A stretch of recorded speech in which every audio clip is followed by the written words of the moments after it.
देखिए, जहाँ तक एसआईआर का मामला है, ये लोकतंत्र की हत्या और लोकतंत्र की डकैती हिंदुस्तान में सबसे पहले अगर कहीं हुई है, देखने को मिली है, तो मर्यादा पुरुषोत्तम राम की धरती अयोध्या के मिल्कीपुर चुनाव में हुई है, जिसमें चुनाव पे मतदाताओं के वोट पर लोकतंत्र पर डकैती पड़ी है।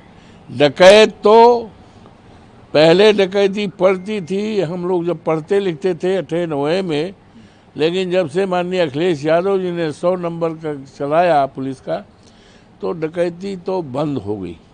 लेकिन ये डकैती जो लोकतंत्र पर हुई है, मिल्कीपुर विधानसभा के उपचुनाव में हुई है, वो डकैती थी सरकारी अधिकारियों और कर्मचारियों पुलिस के लोगों द्वारा और सरकार के सय और सरकार के निर्देश से हुआ है। तो जिसकी शिकायत हमारे राष्ट्रीय अध्यक्ष माननीय अखिलेश यादव जी ने, हमने उत्तर प्रदेश चुनाव आयोग को और देश के चुनाव आयोग को दिया, लेकिन चुनाव आयोग ने कहीं नोटिस तक नहीं लिया। यहाँ तक कि हमारे नेता मजबूर होकर कह गए कि चुनाव आयोग मर गया है।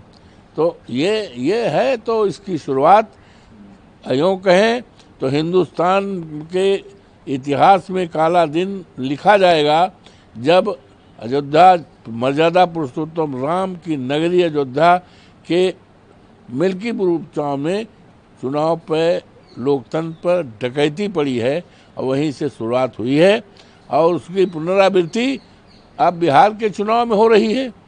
तो इसके लिए हम समाजवादी पार्टी के लोग, हमारे नेता माननीय अखिलेश यादव जी और इंडिया गठबंधन के सारे लोग लोकतंत्र बचाने के लिए, बाबा साहब भीमराव अम्बेडकर के दिए गए अधिकार को बचाने के लिए पूरी तरह से ये हर स्तर पर हम सत्याग्रह करेंगे, लोकतंत्र बचाने के लिए, देश बचाने के लिए। और मर्यादा पुरुषोत्तम राम की नगरी से जो शुरुआत हुई है, इसको बचाने के लिए हम लोग कृत संकल्पित हैं। एक छोटा सा सवाल ये है कि क्या जो चुनाव होना है, हाँ। आज बैठक होनी है अपोजिशन लीडर्स की, हाँ। क्या कहेंगे सर इस पर? वो ठीक है, इंडिया गठबंधन जो फैसला देगा उसके साथ हम सभी हैं। अब क्या फैसला देगा आपको जानकारी हो जाएगी, और बस ठीक है ना।